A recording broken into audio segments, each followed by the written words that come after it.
I heard 8 bars, and I was like, that's an all-platinum record. Yeah. In this episode, we talk with Grammy Award-winning bassist and producer Doug Wimbish. Doug's career spans 5 decades, and his playing moves effortlessly through genres. He's worked with the likes of the Rolling Stones, Madonna, Al Green, Seal, Annie Lennox, and James Brown, just to name a few. Doug is a founding member of the bands Wood, Brass, and Steel, Tackhead, and Head Fake, and is a longtime member of the rock band Living Colour. Sugarhill blows up. It was like, might as well be with the Beatles. In this interview, Doug talks to John and Stewart about his start playing bass in the All Platinum Records band, recording and touring with the Sugarhill Gang, and a life-changing encounter with the famed bassist Jaco Pastorius. I started off at 96 West Street in Inglewood, New Jersey. Wow. Yeah, 1974. Whoa. Yep. I was, I'm coming from Hartford, Connecticut. I met a bunch of elders early. At a place called the Artist Collective, which was set up by the late, great Jackie McLean, saxophone player. Sure. And there I met Skip McDonald, Othar Stokes, Harold Sargent, who were the first 3 elders that I met that took me under their wings and showed me the ropes. You were already playing, I was trying to learn, in 1974, being a bassist, you were learning off of records and just watching who was in your community that played the instrument. So I was fortunate to be able to be around. Let's just say I was coming from that guitar era of Jimi Hendrix and on that whole frequency. And there were many guitar players that were in my town. Some guys were straight jazz cats listening to Wes Montgomery. Some guys were like straight up Jimi Hendrix fans and players. So I was able to take lessons from all these guitar players, and they were just showing me their repertoire. Right. You know what I mean? At the end of the day. Were you starting on guitar? Backstory to that is I found a mandolin. You remember when we were kids back in the day, a couple of times a year, a truck would come by to pick up, your neighbor's throwing out a refrigerator or a dresser or whatever. We're kids. We get on our bikes, run all over this town to see what everybody's throwing away, grab a little something. You found the mandolin. My next door neighbors were retired school teachers. So when we came back home, they had threw their stuff out on the curb. My sister Diane and I started rummaging through that stuff. She pulls out a banjo and I pull out a mandolin. And that was my first instrument. Didn't know what I was doing with the mandolin. 8 strings turned into 4 strings. There you go. There you have it. So fast forward, I was fortunate to be a part of the Artist Collective, which was the first facility in my community that you had access to. I was fortunate to meet Skip McDonald, Othar Stokes, and Harold Sargent, transplants from Ohio, good friends of the Ohio players because they were all from Dayton, Ohio. And is this Sugarhill? This is leading into, it's the same label.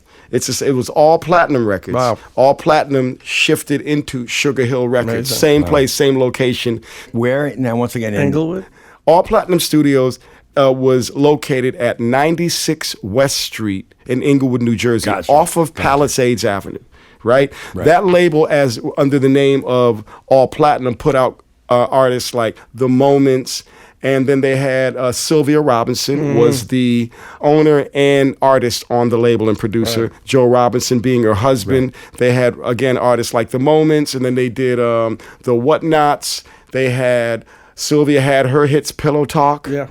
Sylvia comes, a little backstory. Sylvia came from working with Mickey and Sylvia.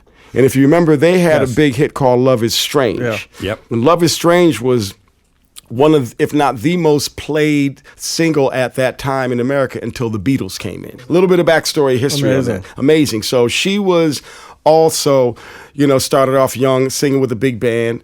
And, she also was friends with the Isley Brothers. And the Isley Brothers and Joe and Sylvia Robinson lived next to each other on Liberty Road in Teaneck. And who was staying at the Isley Brothers' house? Jimi Hendrix. Wow. If you look at an early photo of Sylvia Robinson, you will see her with Mickey and Sylvia, you'll see her with a white Stratocaster playing, right? It was his Strat. No, it was the inspiration for Jimmy to get that Strat. Jimmy would come by the house when he was working with the Isley Brothers and Curtis Knight and all that kind of stuff. It was all happening at the same time. Sylvia told me the story of Jimmy would come by the house. And Sylvia had the white Strat there. That was her signature thing. And he would pick this before he got put on. And he would pick the guitar up and play it. And he would just be like, yeah, Sylvia, this would be, man, I wish I had, I'd love to have a guitar. I'd love to have a guitar like this. You know, he probably already had his eye on it, so it was, you know, it was kind of like mind-boggling. And then Ernie Isley to chime in was telling me stuff like, you know, they would come home from school. Jimmy would take whatever guitar he had at that time, and he'd put the headstock on the window pane, you know, because it would vibrate. That, you know, that was his amplifier at the time. Amazing. And Ernie told me, he said, you know, when Band of Gypsies came out, I remember hearing those riffs. Right. But Jimi Hendrix, Sylvia Robinson, all platinum records, the Isley Brothers were all part of that scene. You know, let's face it, the Isley Brothers had hit records at that time. They were one of the groups that were rocking. They were kind of like the crossover. Yeah. There were a few crossover black artists. Sylvia Robinson was one of the first ones with Mickey Baker and Sylvia Robinson. So when I met Sylvia in 1974, she was coming off the fame of Pillow Talk. Mm-hmm. It was like meeting the Black Elizabeth Taylor. I'd never seen a diamond ring that big in my life. Wow. She was a real star. You know, you go to all platinum records, you go in there. They had a 16-track studio, man, at that time, but they did have Eventide gear there. The first time I saw Eventide gear ever was all platinum studios, right? Do you remember what bass you brought there? I had a 1972 Fender Jazz bass. Nice. That I traded somebody an imitation SG white Ibanez guitar at $50 and a brand new set of strings for my bass. And that's the bass that I use in all the Sugarhill records. And I still have that bass to this day. Do you still have it? Of course. Yep. Wow. What was the impetus for leaving Hartford and why New Jersey? Well, I never left Hartford. That's the other side of the coin. We commuted from Hartford. You know, it was a labor of love, but, you know, like I always say, I have to walk over to the bass because it's not going to walk to me in order for me to play it. So in light of being able to be in the ballpark to get a hit, you have to be in the ballpark. I say that about the refrigerator. Yeah, exactly. You know what I mean? Exactly. So you know, this is 1974, there was a record industry that existed. There was an A&R department. Sure. There was a process. You go in the studio. There's an engineer, an assistant engineer. There's your producers. There's your staff writers. And Joe and Sylvia Robinson set up a Motown-esque environment. Right. It sounds like that. And it was deep to be independent, be a black record label, and you're putting records out, and you're staying independent to a certain degree. Now, mind you, they were hooked up with Morris Levy. So they were tied in with Mo. Yeah. You know, really? Come on, you're not putting anything out at that time. Any songs that were, you know, you had to go through Mo Levy. Come on, that's like paying toll going through the Lincoln Tunnel. Yeah. And that's a whole nother story. I'll stay away from that one right now. But some of the big things that took place was I met Jack McDuff, the keyboard player and organ player, you know, organ. And at one time while we were there in like say 77, I believe, All Platinum acquired the Chess catalog. Wow. So then I met Marshall Chess, and with the catalog comes what? The artist. They migrate wherever the label is more. Yeah. So Marshall was still involved, and he basically had control of the catalog, and he was the one that could decipher the different things that were going on with Chess's history while All Platinum continued doing what they would do. I did records with Etta James, Solomon Burke. Great. Wilson Pickett came there. Primarily it was Jack McDuff that was really the game changer for me. Well, I have a question about Jack McDuff. Did he play pedals on his organ? Because I know that would be a question for a bass player. Well, he did, but when we met Jack is like Jack morphed with the styles, right? So as he had did those things, now he's getting a little funkier, so in a sense. So he liked the more modern sound. And that was the young bass player that was there, younger than the other bassists that were there.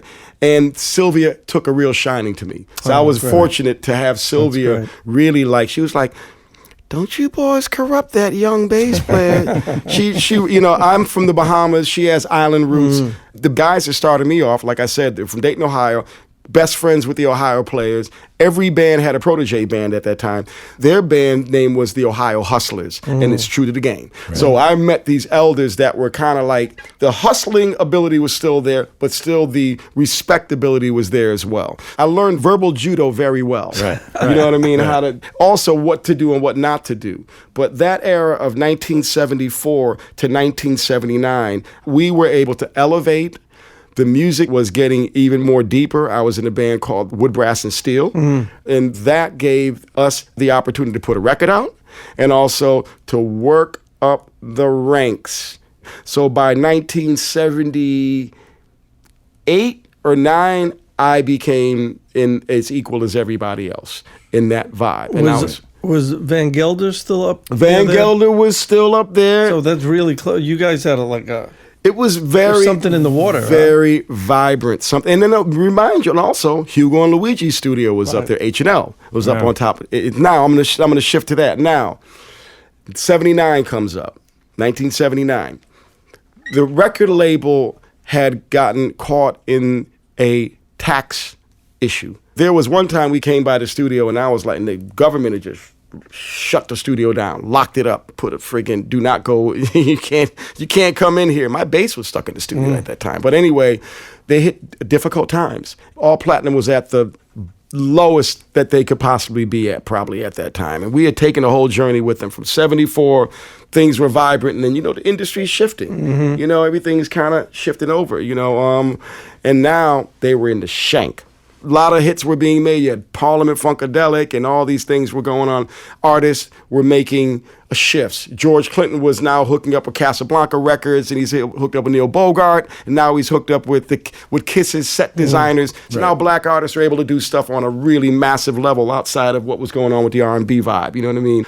Right at the beginning or early part of 1979, I started to push back from being at All Platinum because we realized we saw the writing on the wall. There was some issues, like all labels happen. You're disappointed because this record didn't happen, whatever. Let's start to look at other possibilities, right? So we step back.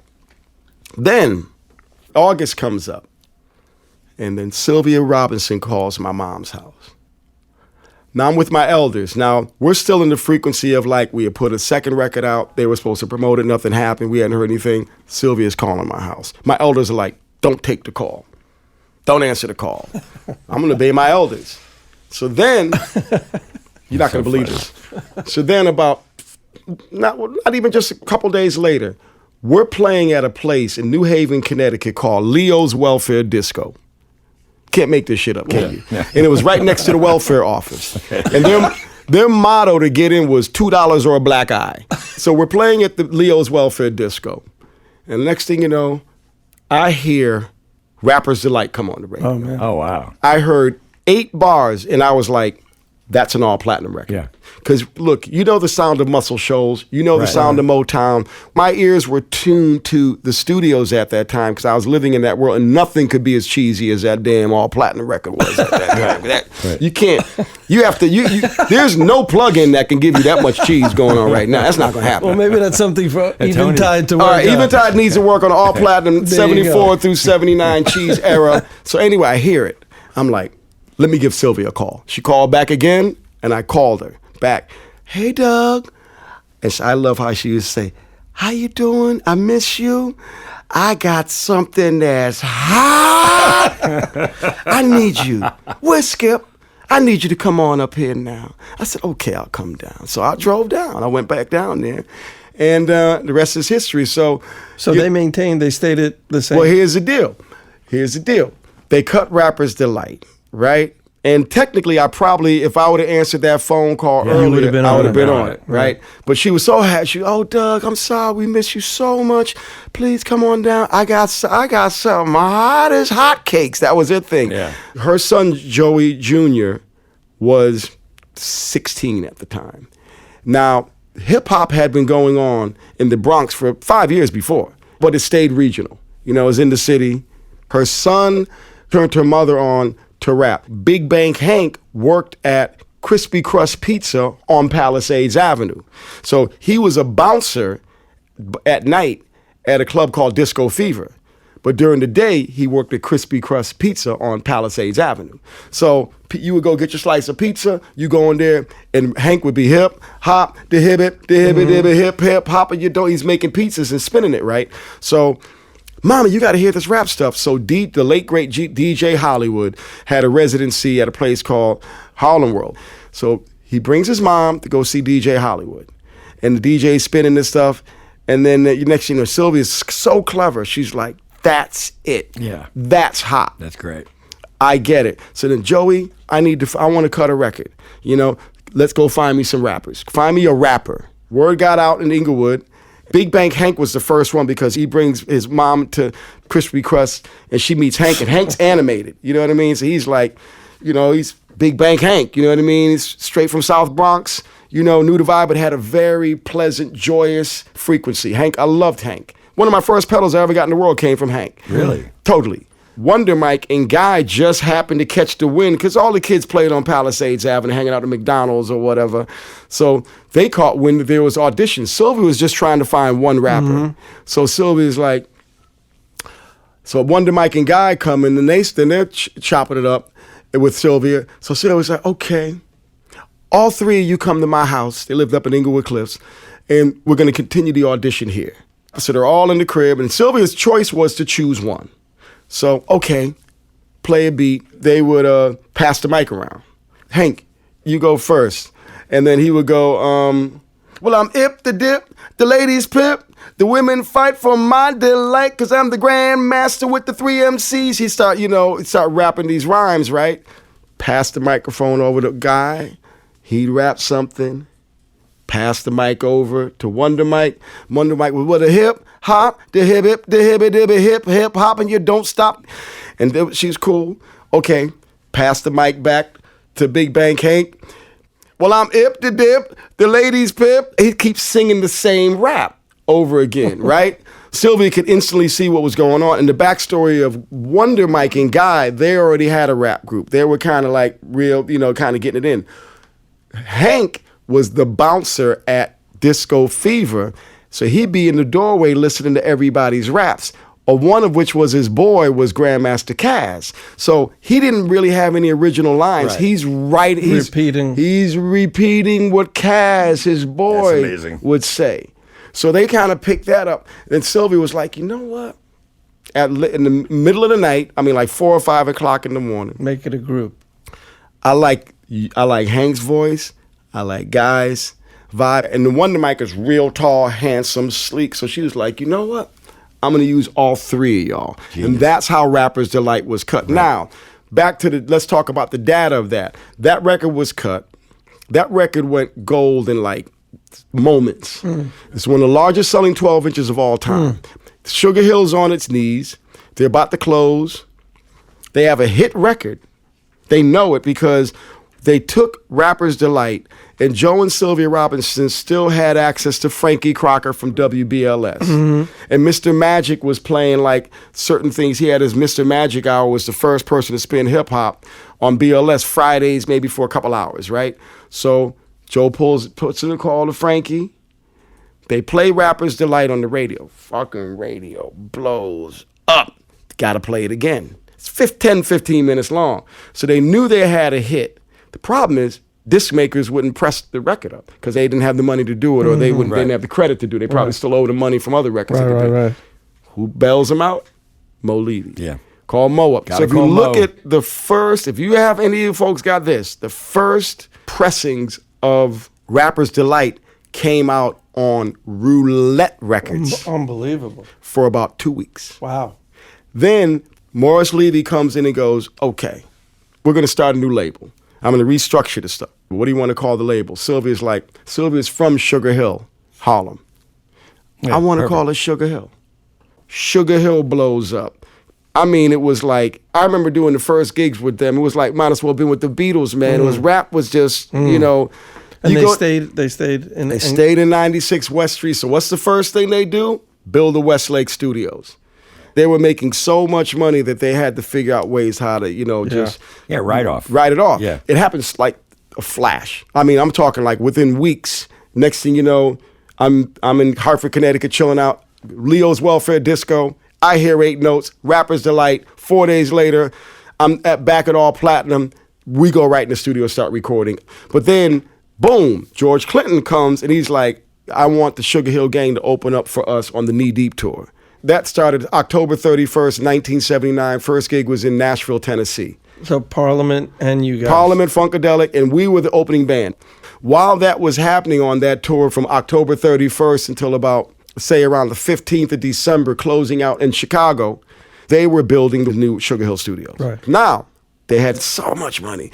And, next thing you see the rappers with their new cars and this and that. Silver's got a new Mercedes and all the kids Lamborghinis and Ferraris, and I'm riding up in my little fucking Pinto. You know what I mean? And they're like, oh, maybe we'll get a van for the band that's new. It was all leased anyway. Anyway, so now I guess they couldn't spend the money quick enough, so they bought Hugo and Luigi's studio, H&L Studios. Oh, wow. With all the gear and the crew and the staff. Right. Wow. And that's where I met Chris Lord-Alge. Oh, wow. Chris was an assistant engineer there. That's we amazing. were both like kind of like the same age. So 74 to 79 was a real deep period of survival. Right. And in between that, I worked with Musique, Push in the Bush. You know what I mean? Wow. I'm doing other disco things, playing at the Limelight in Florida and, on stage with 2 Tons of Fun, Grace Jones, Donna Summers. So I'm in that whole kind of like Studio 54 kind of vibe, you know what I mean? New York disco. That led right before Sugarhill. So I kind of had my feet in But doing those gigs with Yogi Horton. But those are two major movements. I mean, the New York disco movement into the New York hip-hop movement came out of the same place. That's kind of incredible. So we're talking about like the scene, but obviously you were dedicated to your instrument. You couldn't be in this scene without showing up to a gig and knowing what you were doing.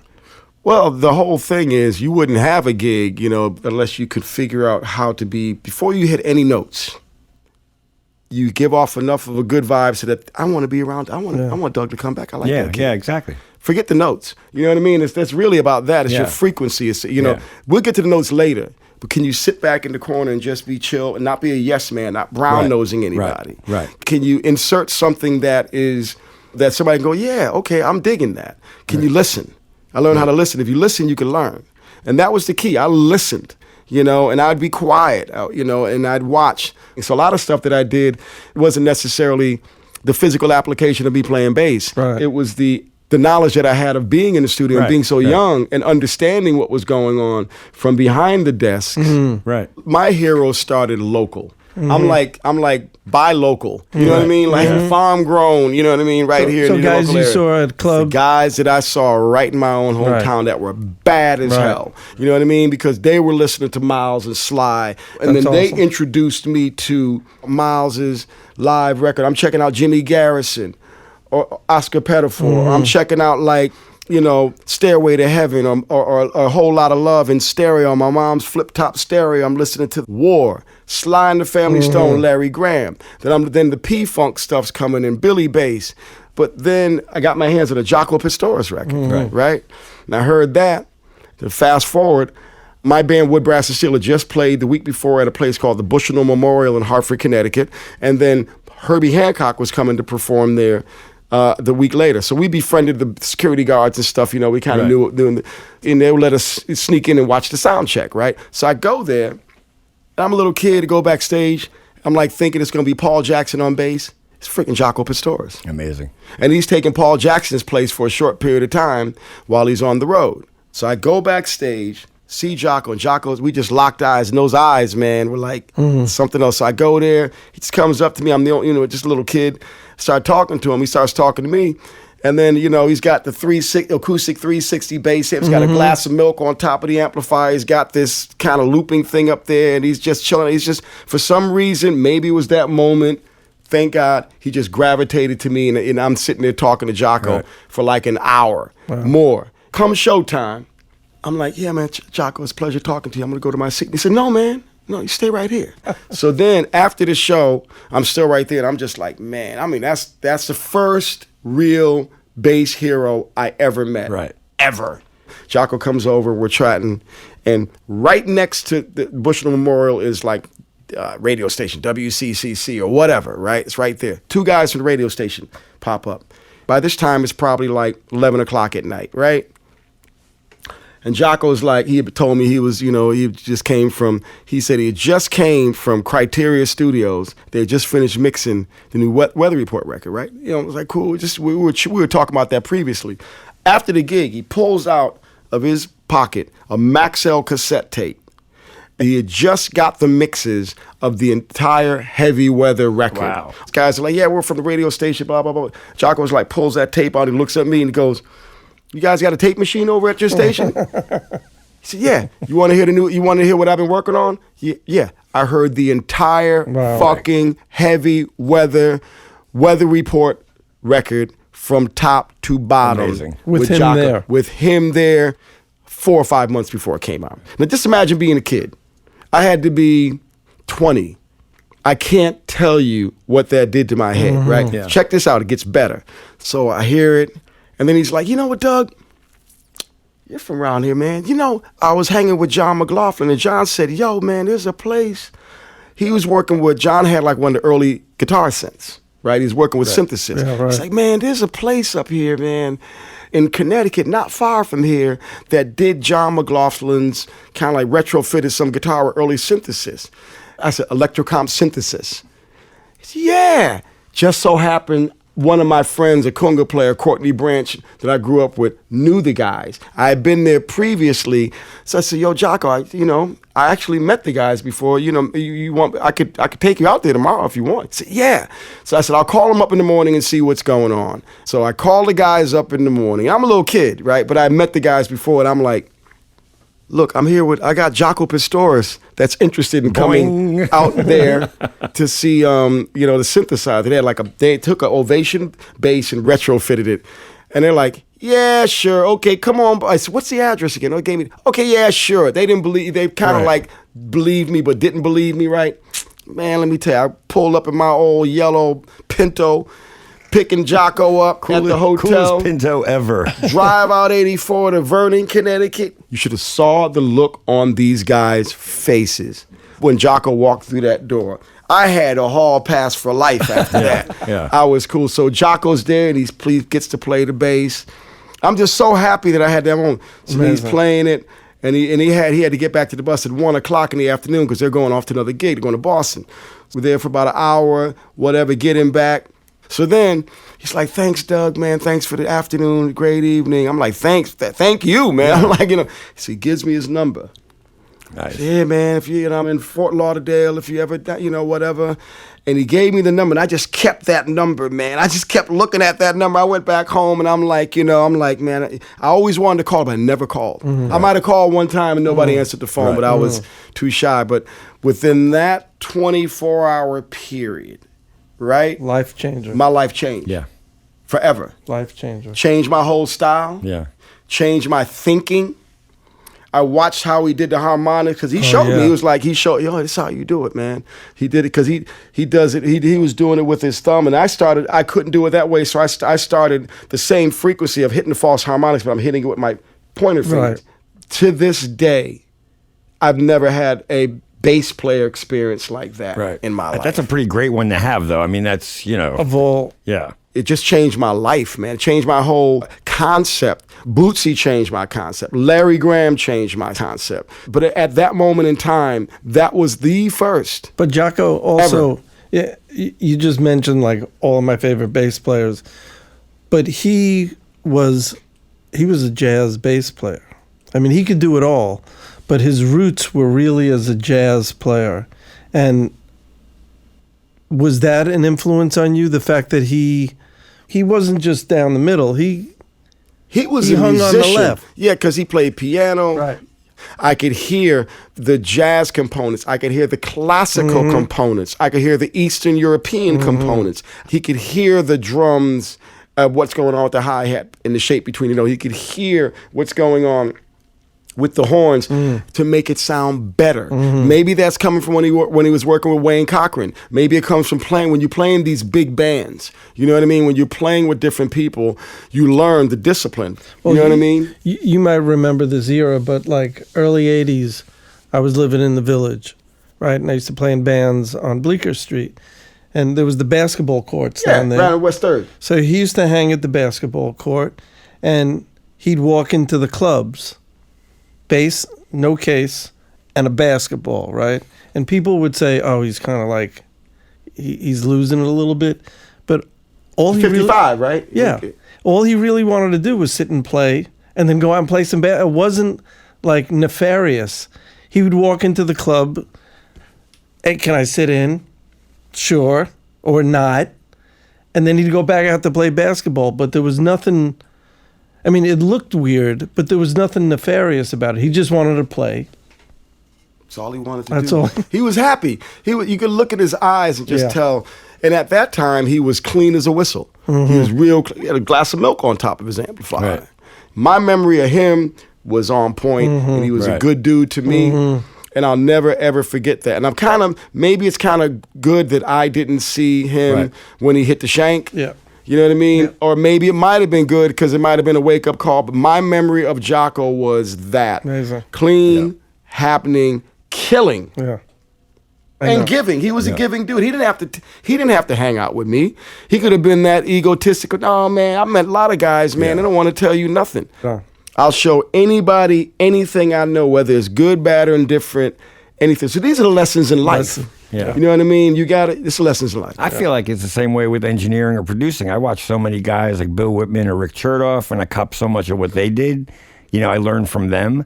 And none of these guys ever held back and said, you know, you can't do this shit or hide like how they put the mics or stuff like that. So when I work with kids, I have interns. Like, I don't care, or assistants. I want them to learn my thing. If they like it, you know what I mean?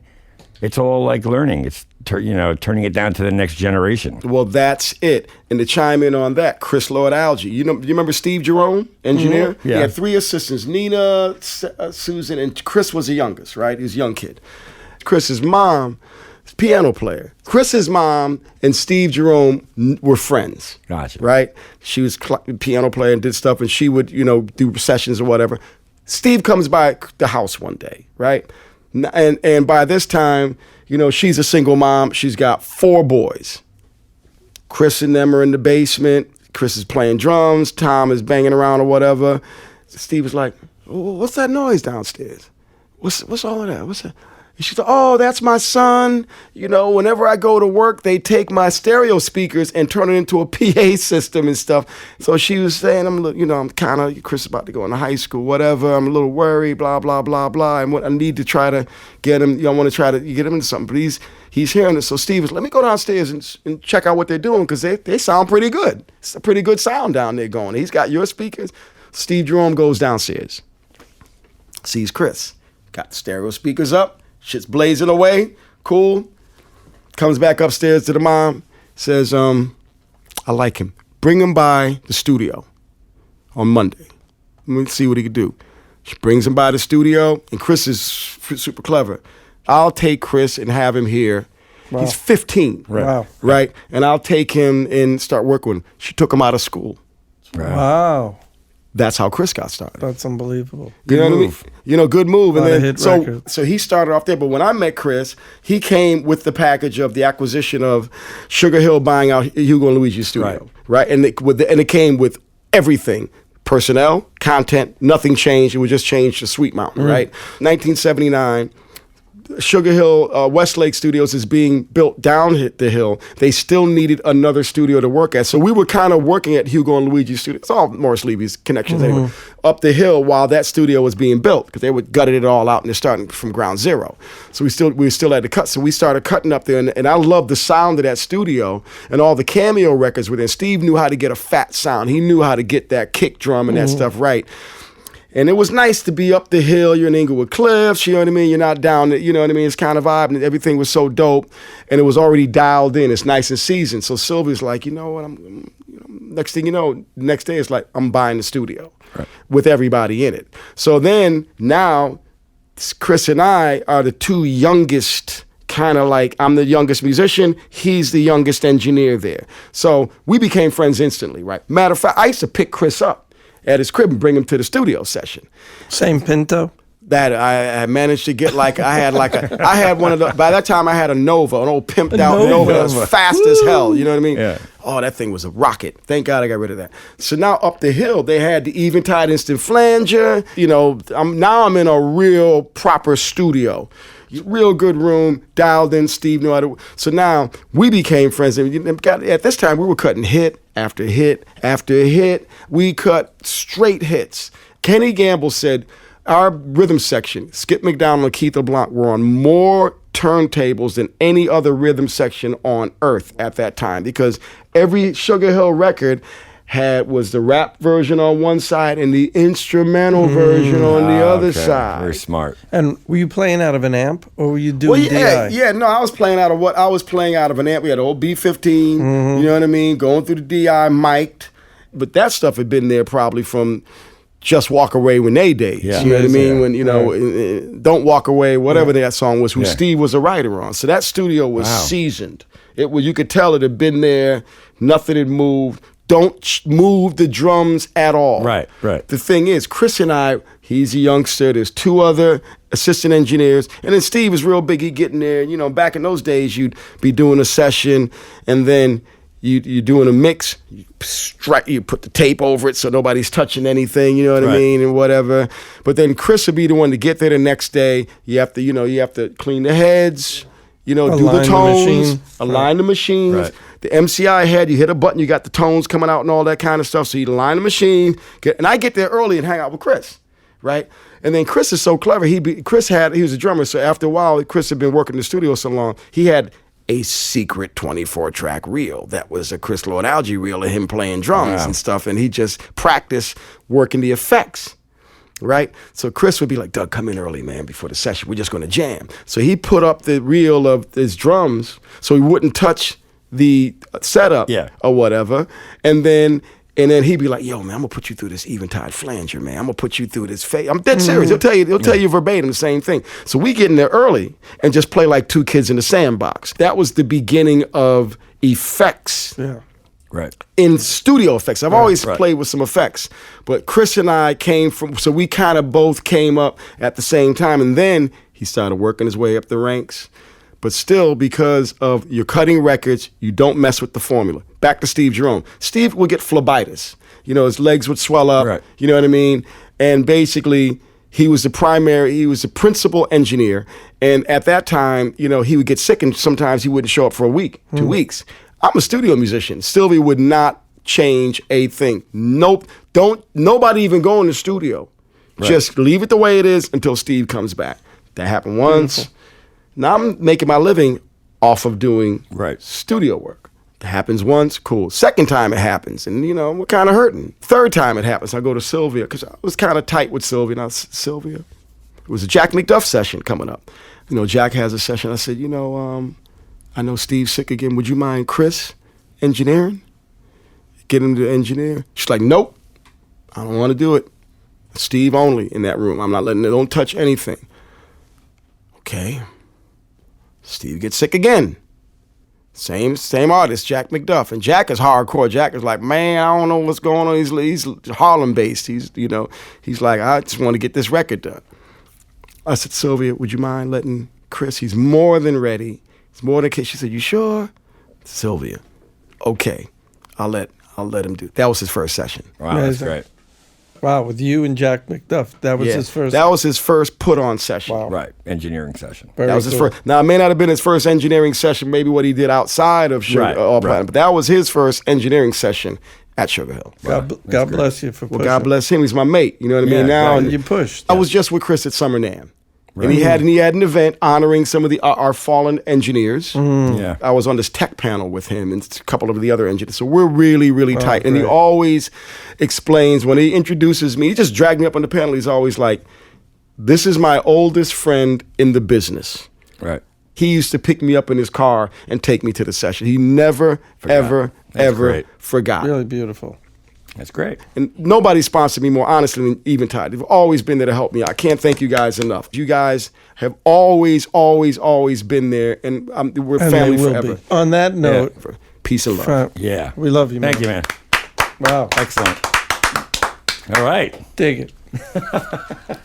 Gear Club Podcast is sponsored by Eventide, and they're running a special promotion just for Gear Club listeners. You can go to store.eventideaudio.com and use the promo code GearClub15 for 15% off your purchase of Eventide products. Some exclusions may apply. Go to GearClubPodcast.com for details. Big thanks to Eventide for their sponsorship and the special promotion. For extras from the episodes, like playlists, links, and videos, head over to GearClubPodcast.com. Sign up for the newsletter, and come say hi and follow us on Facebook, Instagram, and Twitter at Gear Club Podcast. Thanks for listening. And please, if you like what you hear, let us know and leave a review.